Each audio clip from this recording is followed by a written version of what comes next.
A ti. A ti, Ok. muchas gracias. Maridalia Gómez, pues doctor José Ramón Cosío, gracias por estar aquí. No teníamos el alcance de esta información. Nos la había platicado Maridalia ayer, pero no habíamos podido escuchar completo todo el reporte de Maridalia, sino hasta la transmisión en vivo. Habíamos visto estas imágenes desde ayer por la noche, que nos las compartió y que nos propuso exponer lo que nos ha expuesto. Pues esta es una situación sumamente grave que conduce a este tema, a los 10 mineros que se reportaron como privados de la libertad, 5 de los cuales se identificaron ya pues sus cuerpos, y falta saber qué pasa con otros 5 de un grupo de 10. ¿Qué dices, doctor? Mira, pues desde luego es una situación, y ya las palabras cada vez nos van alcanzando menos para describir lo que queremos decir, ¿no? Es trágica, terrible, pero hay un punto de lo que dijo Maridalia que me parece central. Y ella lo que está diciendo es que al estarse combatiendo entre ellos y por el Estado, y también hay que decirlo, por las autoridades estadounidenses, los cárteles, se les han ido cerrando muchas de las vías que tienen para sus actividades tradicionales, ¿no? Las actividades que tenían que ver con narcotráfico, etcétera. Lo que ella plantea ahora, Maridalia, y me parece muy importante recuperarlo, es que se están yendo a actividades nuevas, actividades paralelas, que no tienen solo que ver con la droga, porque el ataque principal está en la droga. Y yo lo que estaba pensando ahora, preparando esta charla contigo, es que se están, y voy a usar la expresión con mucho cuidado, mercantilizando otras muchas actividades. Lo que la hace la delincuencia es obtener recursos a partir de actividades ilícitas, desde luego, mediante una amenaza de la coacción que ellos pueden imponer, desde luego, por la fuerza, por las armas. Entonces, lo que uno puede observar es que se van mercantilizando, vuelvo a utilizar la expresión, cosas que no eran. Entonces, si era de droga, trata de personas para fines sexuales, para fines de trabajo, etcétera, pero también empieza a tener derechos de piso cada vez más amplios. Y aquí lo que estás haciendo es mercantilizar, y lo digo con mucho respeto para ellos, sus familias, a seres humanos para ir con una empresa y decirle, dame 10 millones de dólares por cada uno de tus empleados, porque supongo que tienes una capacidad productiva, porque eres una empresa rica. Entonces, lo que seguimos viendo es la extracción de riqueza de los particulares para utilizarla y para invertirla en sus propias actividades. Yo creo que este sí es un punto de inflexión en este sentido. Ir por 10 personas de una empresa internacional que sabes que de inmediato va a tener una enorme respuesta es, insisto, estar ampliando la base, y lo digo otra vez con mucho cuidado, comercial de tus propias actividades. Esto me parece que es brutal. Es brutal porque, como lo explica Maridalia también, se puede entender que es tremendo también que las empresas de cualquier tipo puedan considerar dentro de sus costos de operación las extorsiones hasta un límite, hasta una situación considerada.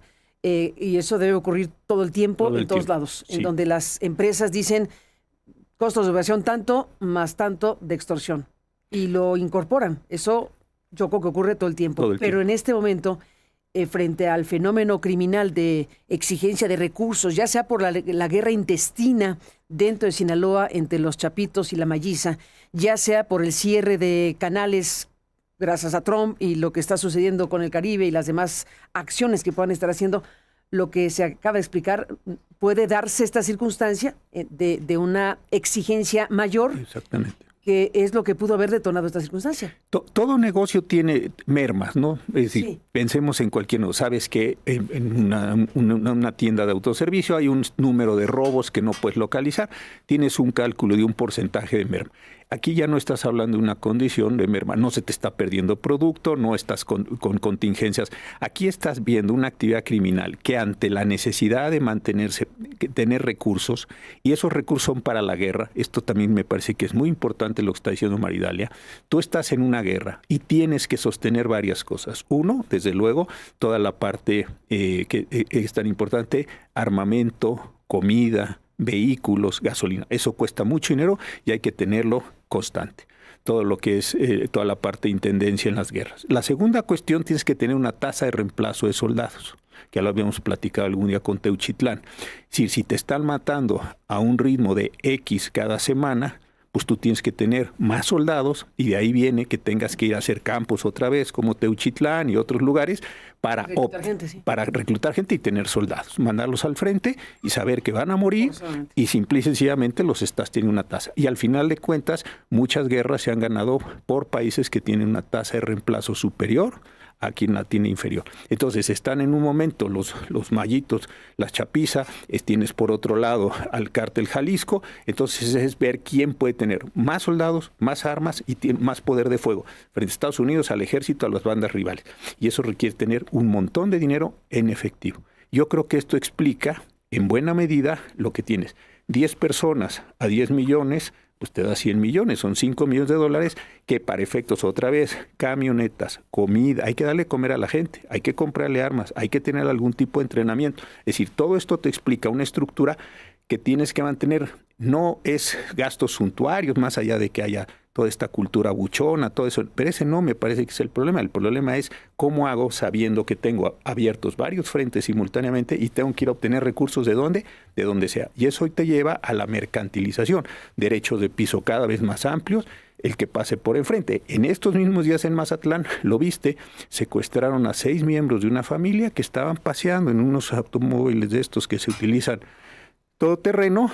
Y eso, decir, ¿qué tiene que ver una cosa con otra? Tiene mucho que ver, porque lo que estás teniendo es de dónde voy a obtener recursos. Me llevo a estos miembros de la familia, suelto a la señora y a la niña, me quedo con los hombres, ¿cuánto vale cada hombre en términos de un pago en efectivo para poder mantener todo este proceso? Y súmale lo que nos estamos enterando de Tequila, con la detención del alcalde de Tequila, el señor Diego Rivera, vaya homónimo, el señor Diego Rivera, que ahora tenemos noticia por la propia autoridad de su liderazgo como como líder de una estructura criminal al servicio del Cártel Jalisco y llamándole patrón al Mencho, la autoridad misma, dirigiendo directamente el proceso delictivo, ya no digamos la barredora de Bermúdez Requena, otra autoridad directamente involucrada con la operación de la criminalidad. Es un conjunto de cosas verdaderamente gravísimas que nos retratan crudamente una realidad nacional. Pero fíjate, aquí, y otra vez vuelve a coincidir, tú tienes a Diego Rivera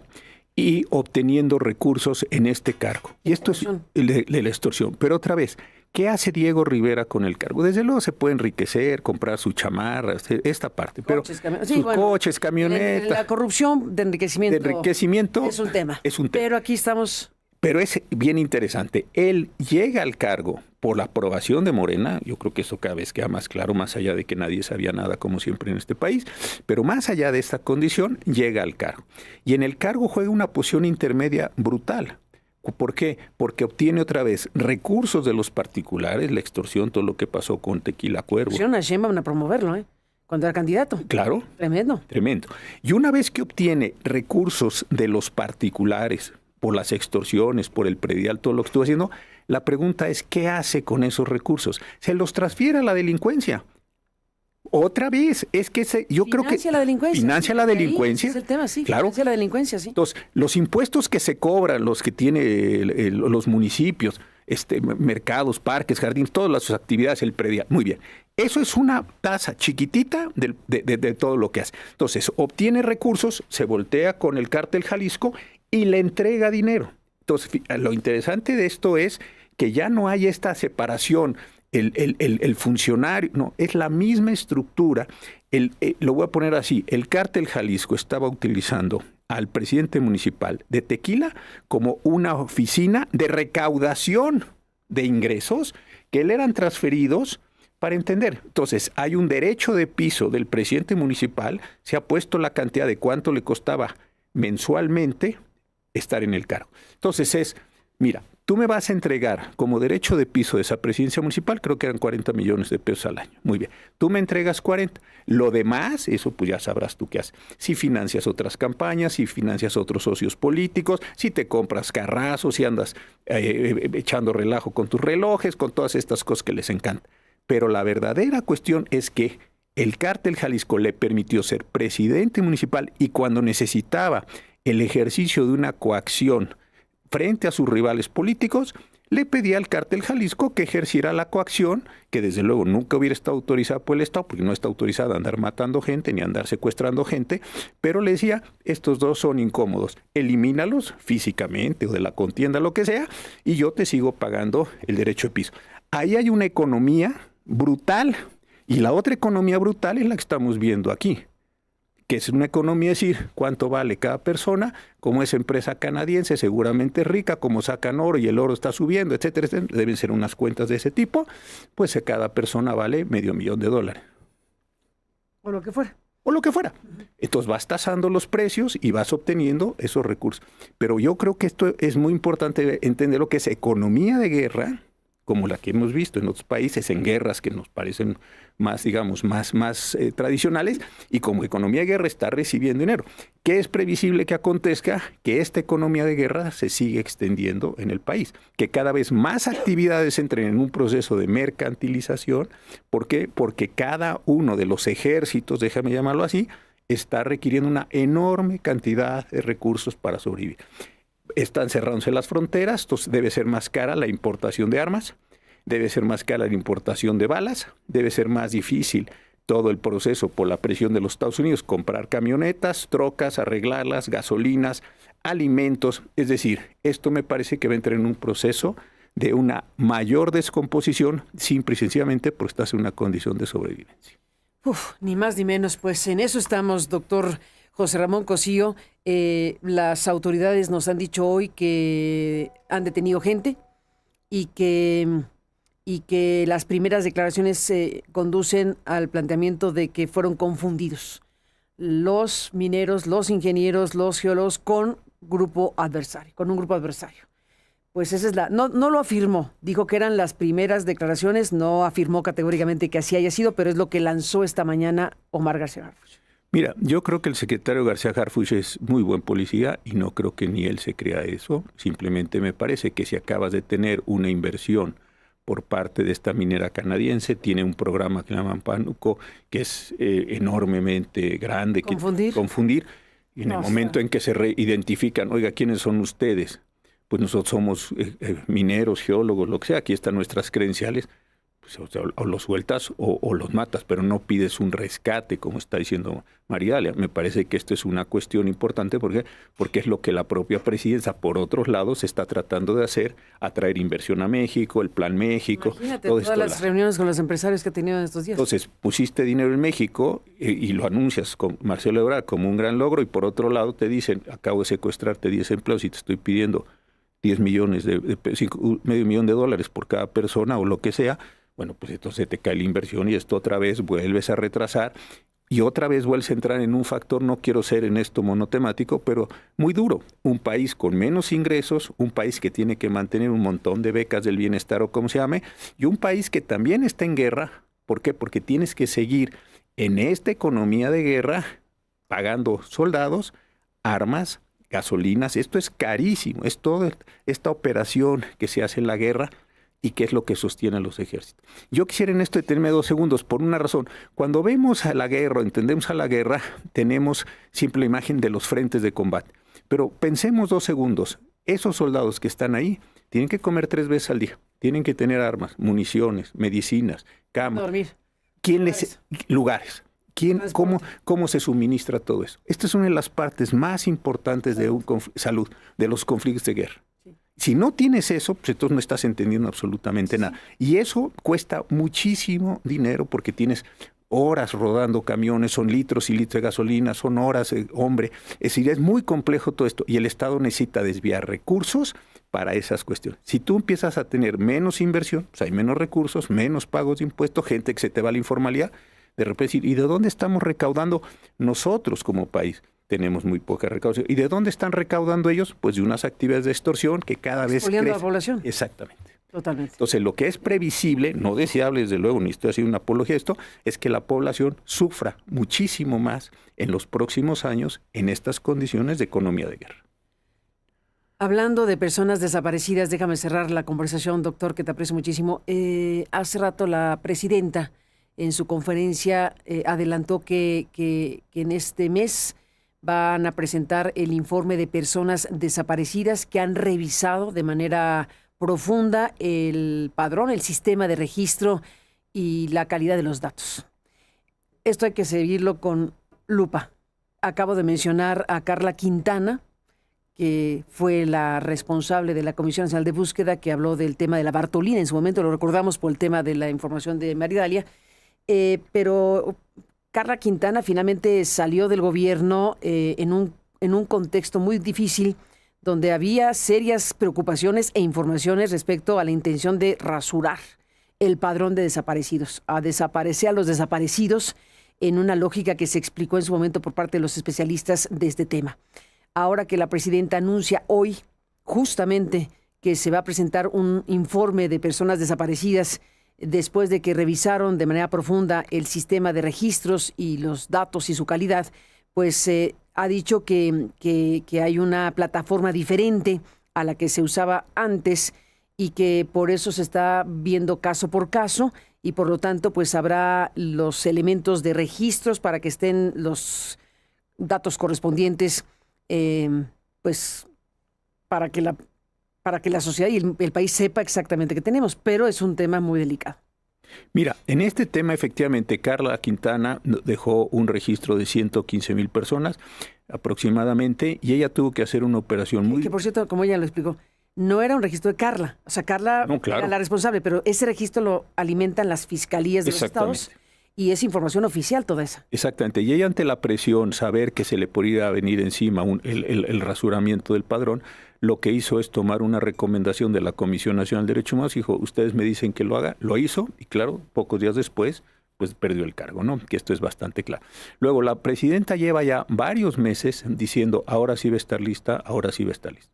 Analistas que siguen esto con mucho cuidado, lo que han empezado a observar es que muchos de los problemas o de los números de los homicidios están decreciendo, pero se están reportando como personas desaparecidas. Ahí hay un problema muy, muy delicado, como dices tú, que hay que ver ahora sí caso por caso y habrá esta cuestión. Pero yo creo que otra cosa que es bien importante es esta necesidad o esta búsqueda que tiene el gobierno de llamarle a las cosas por un nombre distinto y no atreverse a aceptar que se dan las cosas. Recordemos el caso de Teuchitlán, cuando dijeron, era un lugar de exterminio. No, aquí no se exterminaba. Oiga, era un lugar donde a las personas se les calcinaba. No, eso no sucedió.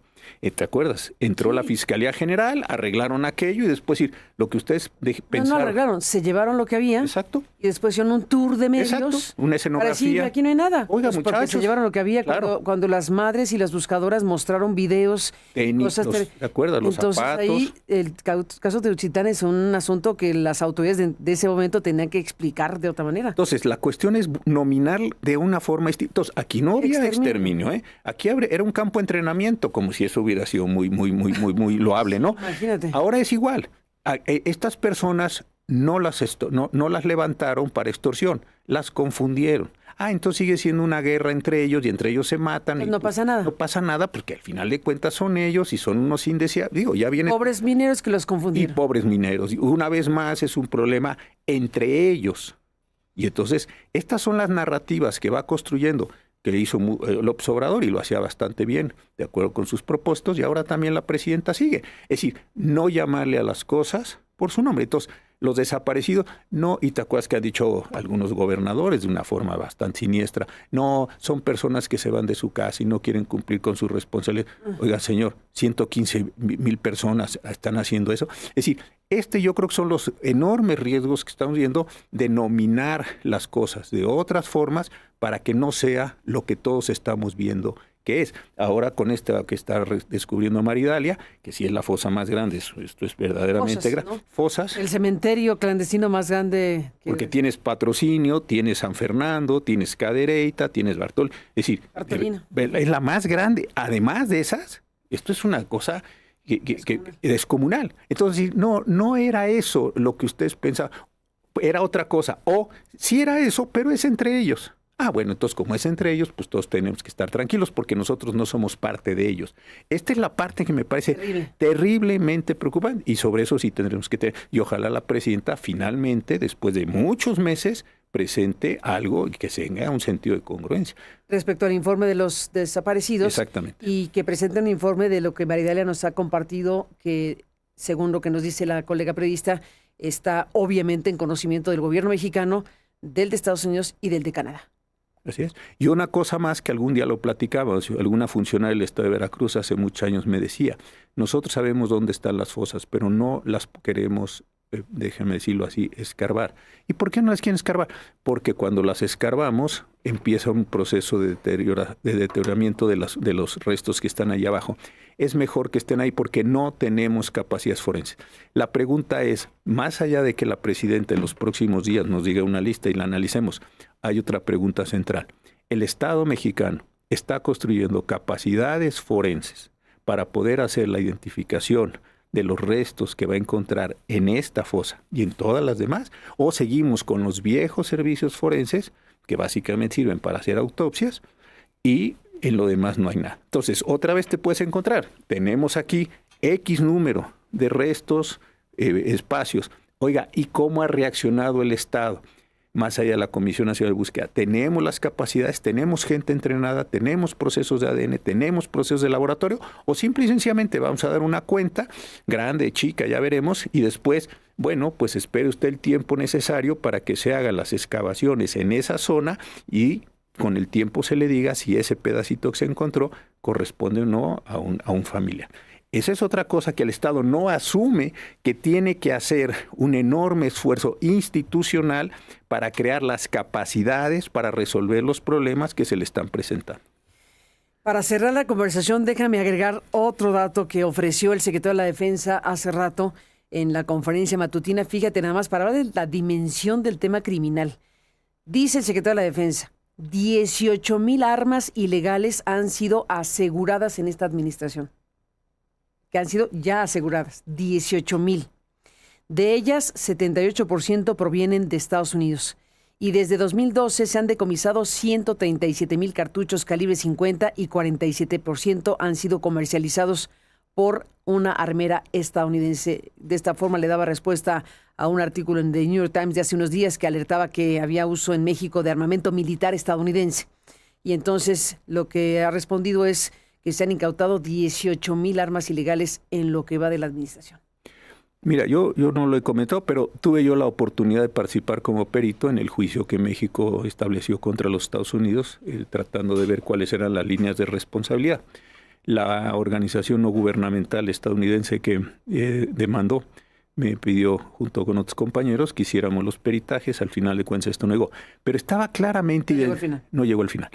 Pero estaba claramente identificado de todos los documentos que tuvimos que leer para nuestra opinión, cómo eran las condiciones de venta. Hay armerías en los Estados Unidos, sobre todo en la parte sur, cerca de nuestra frontera, en donde son lugares específicos, puntos específicos de venta. Y hay otros lugares que algunas personas los habrán escuchado, que se llaman gun shows, que se hacen unas enormes ferias de venta de armas en lugares muy grandes. Yo alguna vez por curioso fui a meterme en ese lugar, así como nada, vi gun show y dije, bueno, voy a entrar para tener la experiencia. Pagué, no me acuerdo, $2, entré con mi familia y dimos una vuelta, obviamente. Y ahí pude yo haber comprado, obviamente no tengo ni la intención, pude haber comprado un Barrett. Estaba el Barrett ahí y yo le dije, oiga señor, ¿ese es un Barrett? Sí, ¿lo quiere? No, yo no, nomás pasé a ver. Y vi como el súper. Entonces había mesas de AK-47, de M16, lo que tú quisieras, calibres, balas, todo. Y ahí mismo estaban viéndose los permisos. Es decir, hay toda una estructura que el Estado mexicano hizo un esfuerzo importante cuando Marcelo Ebrard estaba en la Cancillería, sí, para efectos de tratar de llevar ese juicio, pero no hemos insistido en esto. Entonces yo creo que también, si sabes que está entrando toda la munición otra vez, no solo las armas, la munición es constante, porque cada una de estas armas dispara una cantidad de balas por minuto increíble. Otra vez es un problema de logística que si no cierras todo ese armamento, no vas a tener la posibilidad de ganar la guerra. ¿Por qué? Porque entonces ellos tienen más dinero, es ilícito, tienes un mercado abierto que se está generando y consecuentemente pues tienen una logística. No digo que es superior, pero sí una logística muy avanzada. Los cárteles, insisto, para pelear entre ellos, contra cártel y cártel contra Estado. Y esta economía de guerra es la que me parece que debíamos estar observando con mucho mayor rigor y no pensar otra vez que solo son los narcos. No, es muchísimo más complejo. Mientras no lo entendamos como un sistema económico, un sistema de relaciones políticas, culturales, pues entonces me parece que está perdida la guerra. Doctor, muchísimas gracias por estar aquí. Gracias, Carmen. Un abrazo y buen día. Seguiremos con el asunto. Buen día.